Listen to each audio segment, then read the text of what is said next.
आज जो हमारा टॉपिक है वो है काइनेटिक थ्योरी ऑफ गैसेस। इसमें काइनेटिक कैलकुलेशन ऑफ प्रेशर को हमने डिस्कस करना है। हमारे पास एक क्यूबिकल वेसल है। क्यूबिकल वेसल उस वेसल को कहा जाता है जिसकी लेंथ, विड्थ और हाइट तीनों की लेंथ जो सी सेम हो। This is called a cubical vessel. तो इसमें से इसकी लेंथ है L, और अगर ये L है तो ये भी L है और ये भी L है। तो ये बातें यहाँ पे लिखी हुई हैं कि इसकी लेंथ L है और इसमें नंबर ऑफ पार्टिकल जो से N इनक्लोज है और एक पार्टिकल का मैस है वो है स्मॉल m। और टोटल अगर हमने इसमें से मैस निकालना हो तो इसका ये फार्मूला होता है एक पार्टिकल के मैस को जितने नंबर ऑफ पार्टिकल हैं उनके साथ मल्टीप्लाई कर दें तो टोटल मैस यहाँ पर आ जाता है। तो हम जानते हैं कि शुरू में जो गैस का मॉलिक्यूल है वो रैंडमली मूव कर रहा है। एक मॉलिक्यूल यहाँ पर वो इधर से इधर से इधर से इधर रैंडमली क्या कर रहा था, मूव कर रहा था। रैंडमली मूव करने का मतलब है कि वो 3D के अंदर मूव कर रहा है। अगर हम 3D के अंदर इसकी कैलकुलेशन करेंगे तो ये बहुत मुश्किल इसकी कैलकुलेशन हो जाएगी। तो हमने सिंप्लिसिटी के लिए ये कंसिडर किया कि गैस के जो तमाम के तमाम मॉलिक्यूल्स हैं वो 1D में मूव कर रहे हैं। 1D just positive x axis के अलॉन्ग मूव कर रहे हैं। यहाँ पर पार्टिकल है, मॉलिक्यूल है और वो जस्ट इस तरफ मूव कर रहा है। ये हमने तमाम के तमाम पार्टिकल्स पॉजिटिव एक्स एक्सिस की तरफ मूव कर, ये हमने अपनी सिंप्लिसिटी के लिए किया है ताकि हमारी कैलकुलेशन सिंपल हो जाए।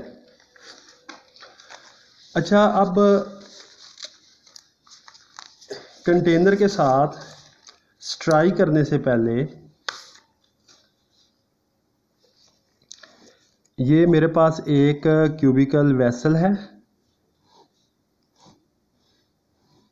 और क्यूबिकल वेसल के यहाँ पर गैस के मॉलिक्यूल जो कि तमाम के तमाम सिर्फ जा रहे हैं। तो ये वॉल, इस वॉल के साथ उसने स्ट्राइक करना है। इसका मैस m है। अब मैंने कंसिडर कर लिया तमाम के तमाम मॉलिक्यूल जो से अलोंग पॉजिटिव एक्स एक्सिस की तरफ क्या कर रहे हैं, मूव कर रहे हैं। अगर ये पॉजिटिव एक्स एक्सिस की तरफ मूव कर रहे हैं तो इनकी वेलोसिटी को, पहले की वेलोसिटी को मैंने नाम दे दिया v1x, दूसरे की वेलोसिटी को v2x। इसी तरह मेरे पास v1x मॉलिक्यूल जो कि इस तरह मूव कर रहे हैं। तो इसमें से हम v1x मॉलिक्यूल को कंसिडर करते हैं। तो स्ट्राइक करने से पहले जो सा है इस वॉल के साथ इसका मोमेंटम था, मोमेंटम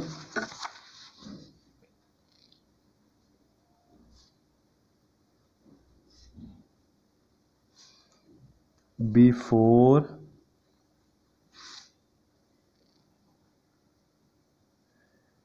कोलिजन था mv1x। अब वो इसके इस वॉल के साथ उसने कोलाइड किया। जैसे ही वो कोलाइड करेगा वो वापस रिबाउंस होगा। तो मोमेंटम आफ्टर कोलिजन इस वॉल के साथ जो सा होगा उसमें क्या होगा, एक छोटी सी चेंजिंग आएगी। क्या उसकी डायरेक्शन पहले के मुकाबले में चेंज है? चेंज होने की वजह से इसके साथ क्या आ जाएगा, माइनस का साइन आ जाएगा। Momentum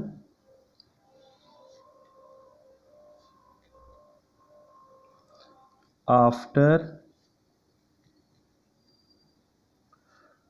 collision minus mv1x। अब हमने चेंज इन मोमेंटम को क्या करना है, फाइंड आउट करना है। चेंज इन मोमेंटम को क्या करना है, फाइंड आउट कितना है। जब हमने चेंज इन मोमेंटम को फाइंड आउट किया तो momentum after collision minus momentum before collision. तो मोमेंटम आफ्टर कोलिजन, ये इसका फार्मूला, मोमेंटम आफ्टर कोलिजन क्या है, माइनस m। चेंज कैसे निकाला जाता है, फाइनल में से इनिशियल को क्या किया जाता है, माइनस। तो फाइनल मोमेंटम मेरे पास ये है, इसमें से मैंने इनिशियल मोमेंटम को क्या करना है, माइनस करना है। तो ये मेरे पास इनिशियल मोमेंटम है, इसमें से इसको मैंने क्या कर दिया, माइनस कर दिया।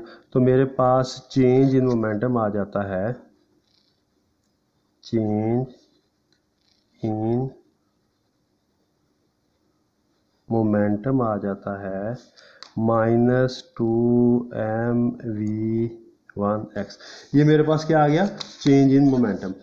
अब हम इसको नाम दे दें, इसको ABCD और इसको वॉल को EFGH। हम जानते हैं कि जब गैस का मॉलिक्यूल यहाँ से चला उसने डिस्टेंस कवर किया L, और रिबाउंस बैक होने के बाद दोबारा यहाँ तक आया, उसने डिस्टेंस कवर किया 2L। तो टोटल वो डिस्टेंस जो कवर करता है एक पूरे ट्रिप के दरमियान वो 2L करता है और हम कंसिडर करते हैं कि वो टाइम लेता है यहाँ से लेकर यहाँ से लेकर यहाँ तक का डेल्टा टी।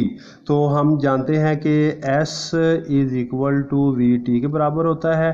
टी यहाँ पर आ जाएगा, टी बराबर आ जाएगा S divided by we T.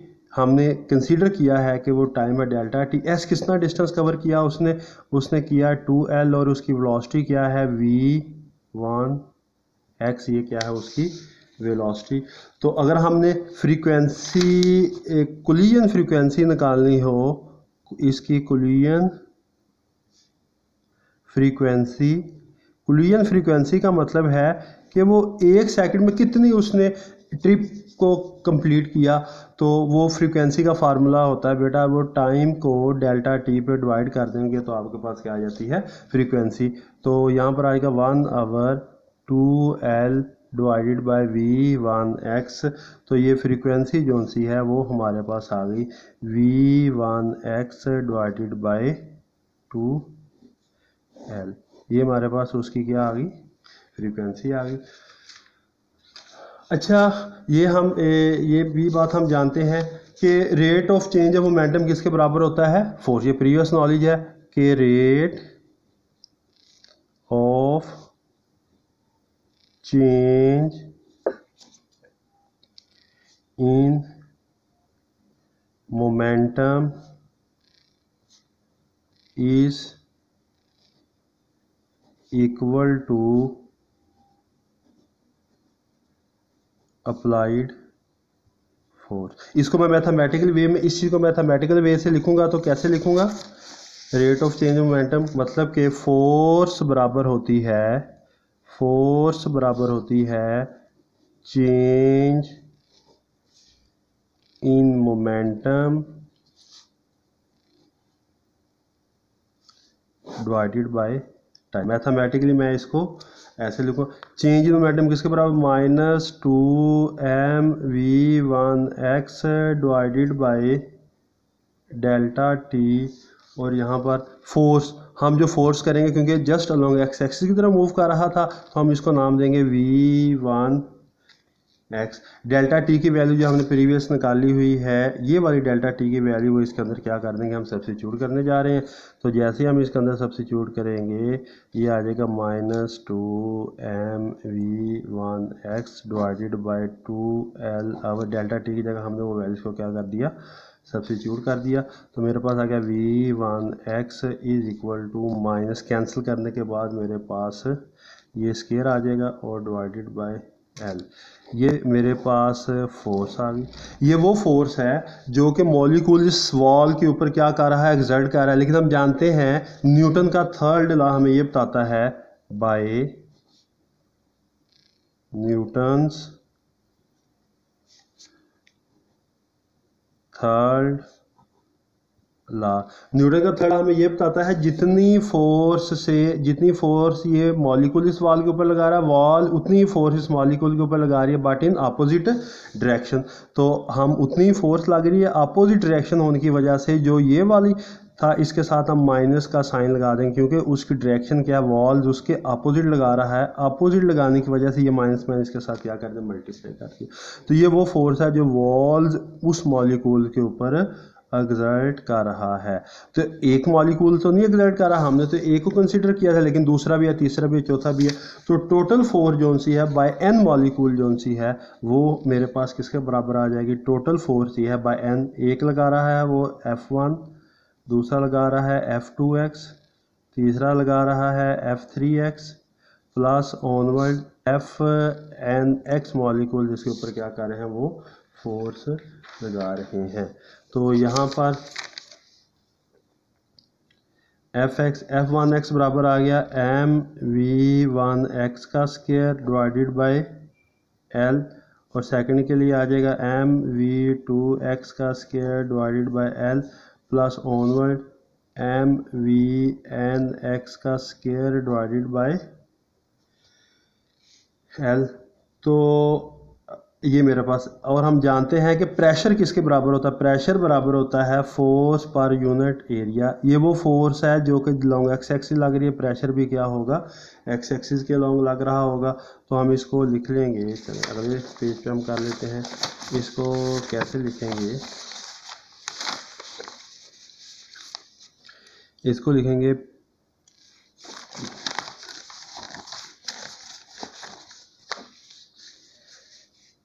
P X is equal to F X, A की जगह आ जाएगा एल स्केयर। एरिया किसके बराबर होता है, दो लेंथों की मल्टीप्लाई, जो से एक लेंथ एल है दूसरी लेंथ एल है, ये क्या आ जाएगा एल स्केयर हमारे पास आ जाएगा। तो अब हमने एफ एक्स की वैल्यू इसके अंदर सब्स्टिट्यूट कर लेनी है। एफ एक्स की वैल्यू हमने पीछे भी निकाली हुई है, एफ एक्स की वैल्यू ये हमारे पास एफ एक्स की वैल्यू है। मैं इसकी जगह इसको क्या कर लूँगा, सब्स्टिट्यूट कर लूँगा एफ एक्स की वैल्यू को। तो एफ एक्स की वैल्यू जौन सी है वो है एम वी वन एक्स का square plus M V two X का square plus onwards divided by L onwards M V N X का square divided by L square. तो P X is equal to, यहाँ से m और ये l क्या आ जाएगा, l क्यूब के बराबर आ जाएगा, और ये बराबर आ जाएगा वी वन एक्स का स्क्वायर वी टू एक्स का square onward V N X का स्क्वायर। इस इक्वेशन को हमने नाम दे दिया ए का। हम जानते हैं डेंसिटी बराबर होती है मैस पर यूनिट वॉल्यूम। तो डेंसिटी मैस किसके बराबर है, हमने अभी पीछे निकाला, टोटल मैस किया था जो हमने स्टार्टिंग में किया था, वो एम एन के एन नंबर ऑफ पार्टिकल्स हैं, और ये नीचे वॉल्यूम की जगह क्या आ जाएगा क्यूब। वॉल्यूम क्या होता है, तीन लेंथों की मल्टीप्लिकेशन। तो यहाँ से हम इसको लिख लेंगे एम अवर एल क्यूब, और ये एन इसके नीचे आ जाएगा डेंसिटी अवर एन। तो इसको हमने पुट इन, हमने इसको इक्वेशन जो सी हमारी थी वन, उसके अंदर हमने इसको इक्वेशन ए, जो हमने इक्वेशन ए नाम दिया है, इस इक्वेशन ए के अंदर पुट कर देंगे। तो जैसे ही हम इसके अंदर पुट करेंगे तो ये मेरे पास आ जाएगा L divided by N into V one X का स्क्वायर वी टू एक्स का square onward V N X का स्क्वायर। तो ये मेरे पास ये चीज़ आ जाएगी। अच्छा, अब हम इसमें थोड़ी सी ये डेंसिटी है, डेंसिटी एल नहीं है, ये डेंसिटी का सिंबल है, डेंसिटी ऐसे ऐसे ये डेंसिटी। तो अब हम इसको क्या लिखेंगे, पी एक्स, यहाँ पर मेरे पास डेंसिटी है, और यहाँ पर आ जाएगा वी वन एक्स का square plus V two X का स्क्वायर ऑनवर्ड मेरे पास आ जाएगा वी एन एक्स का स्क्वायर, और बटे में क्या आ जाएगा एन आ जाएगा। अच्छा, हमने ये जो सी चीज़ है ये क्या है, ये एवरेज कैसे निकाली जाती है, एक की वेलोसिटी प्लस दूसरे की वेलोसिटी ऑनवर्ड्स एन वेलोसिटी को जमा करके और एन पे डिवाइड कर देंगे। तो ये मेरे पास इस चीज़ को हमने सिंबॉलिकली रिप्रेजेंटेशन से शो करना है, और ये बराबर है plus onward V N X का स्क्वायर डिवाइडेड बाय एन, और इसको हमने एवरेज वेलोसिटी के साथ क्या करना है, शो करना है। ये एवरेज वेलोसिटी हम इसके अंदर सब्स्टिट्यूट कर देंगे, तो ये आ जाएगा डेंसिटी, इसको नाम दिया जाता है मीन स्क्वायर वेलोसिटी। ये मेरे पास क्या है, मीन स्क्वायर, ये मेरे पास क्या आ गई, मीन स्क्वायर वेलोसिटी। ये तो मीन स्क्वायर वेलोसिटी वो आ गई जो कि जस्ट अलोंग एक्स एक्सिस की तरफ मूव कर रहे थे। लेकिन हाँ, मैंने शुरू में ये बात आपको बताई कि इसके अंदर जो पॉइंट मॉलिक्यूल है वो जस्ट एक्स एक्सिस के अलोंग मूव नहीं कर रहे। हमने अपनी कैलकुलेशन को सिंप्लीफाई करने के लिए इस बात को कंसिडर किया था, लेकिन वो रैंडमली मूव कर रहे थे, मतलब 3D मूव कर रहे थे। 3D का मतलब होता है वाई भी उसमें इन्वॉल्व होता है और जी भी। तो अब हम फर्दर इसको कैसे प्रोसीड करेंगे, फर्दर हम वैसे ही जैसे पी एक्स लिखा हुआ वैसे लिखेंगे पी वाई, और यहाँ पर आ जाएगा डेंसिटी इनटू, हमने यहाँ पर पी वाई लिखा और ये वी वाई, अगर वो वाई एक्सिस के लॉन्ग मूव कर रहे थे तो वी वाई का स्क्वायर, और इसी तरह P G is equal to density V G का स्केयर। तो ये मेरे पास वो मोमेंटम आ गया। अच्छा, तो हम यहाँ पर एक कंसिडर करते हैं कि जो इनकी मीन स्केयर वेलोसिटी टेकिंग, जो मीन स्केयर वेलोसिटी है वो along X axis, along Y axis, along Z axis, तीनों के एक्सिस वो क्या है, बराबर है। हमने इसको कंसिडर कर लिया, तीनों के अलोंग वो क्या है, बराबर है। तो ये हमने यहाँ पर इक्वल का साइन लगा लिया। अगर वो तीनों के अलोंग बराबर हैं तो हम ये भी तो जानते हैं कि जो वेलोसिटी होती है वो इन 3D मूव कर रहा है, मतलब जब कोई पार्टिकल यहाँ पे मूव कर रहा है उसमें एक्स कंपोनेंट भी होता है, वाई कंपोनेंट भी होता है और जी कंपोनेंट भी होता है। हम उसका एक्स कंपोनेंट भी ऐड कर देंगे, उसका वाई कंपोनेंट भी ऐड कर देंगे और उसमें उसका जी कंपोनेंट भी क्या कर देंगे, ऐड कर देंगे। तो as V square is equal to, तो हम जानते हैं कि ये तीनों आपस में बराबर हैं, तो यहाँ पर आ जाएगा वी एक्स का स्केयर प्लस वी एक्स का स्केयर प्लस वी एक्स का स्केयर, क्योंकि ये तीनों आपस में बराबर हैं। तो एक्स की जगह, ये एक्स की जगह हम वाई लिख सकते हैं और जी की जगह पे हम क्या कर सकते हैं, एक्स लिख सकते हैं। तो ये velocity is equal to add करेंगे तो मेरे पास वी एक्स का स्केयर ये आ जाएगा और इस तरफ आके 1/3 इंटू वी का स्केयर इंटू वी एक्स का स्केयर। तो वी एक्स का square is equal to 1/3 into V का स्केयर। पुट इन, इसको हमने जो है इक्वेशन सी जो हमने नाम दिया हुआ था, इक्वेशन सी, इसके अंदर हम इसको क्या कर देना, पुट कर देना। इक्वेशन सी में पुट करेंगे तो मेरे पास आ जाएगा P X is equal to density और इसकी जगह आ जाएगा 1/3 इंटू वी का स्केयर इंटू वी आ जाएगा। तो यहाँ पर आ जाएगा P X is equal to डेंसिटी/3 इंटू वी का स्केयर। अच्छा, पास्कल लॉ क्या कहता है कि कोई भी फोर्स, गैस जो सी होती है चारों तरफ इक्वल फोर्स एक्सर्ट कर रही होती है। आप वो बारे के अंदर हवा भरते हैं तो चारों तरफ एक जैसी फोर्स एक्सर्ट करती है। तो अकॉर्डिंग टू पास्कल लॉ,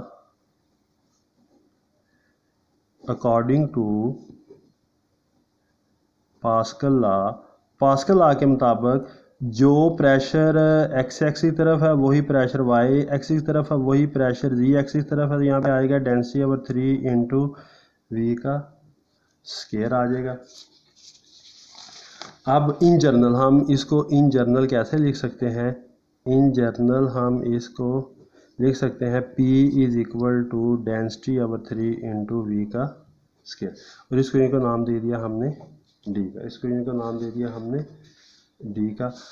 अच्छा, अब हम ये जानते हैं कि डेंसिटी बराबर होता है मास पर यूनिट वॉल्यूम।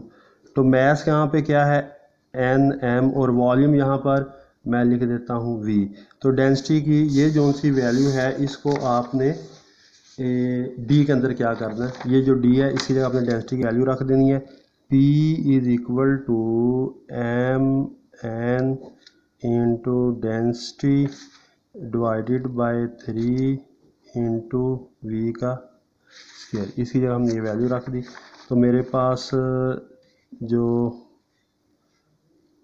प्रेशर आएगा P इज इक्वल टू, यहाँ पर तो इसकी थोड़ी सी कैलकुलेशन कर दें, 1/3 इधर आ जाएगा M N divided by V into V square.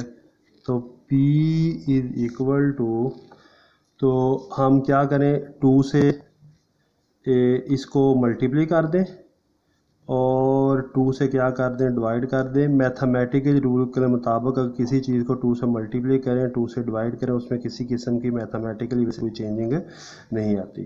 तो इसको क्या लिख सकते हैं, 2/3, यहाँ से ये चीज़ को मैं बाहर लेके आ रहा हूँ, n/v को बाहर लेके आ रहा हूँ, ब्रैकेट के अंदर जो बचेगा 1/2 एम वी का स्केयर और यहाँ पर आ जाएगा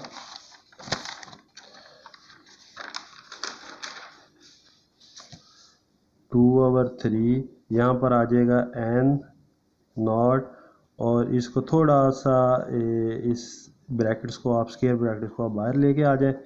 तो बेटा ये n नॉट, ये इसको हमने एक सिंबल नाम दे दिया है n नॉट का। तो n नॉट मेरे पास क्या है, कांस्टेंट, मतलब वॉल्यूम के अंदर कितने नंबर ऑफ पार्टिकल्स हैं। जो हमारे पास गिवन वॉल्यूम था उसके अंदर अगर 1 करोड़ है तो n नॉट क्या होगा, 1 करोड़ होगा। तो ये n नॉट मेरे पास क्या है, कांस्टेंट है। ये भी चीज़ें क्या है, कांस्टेंट है।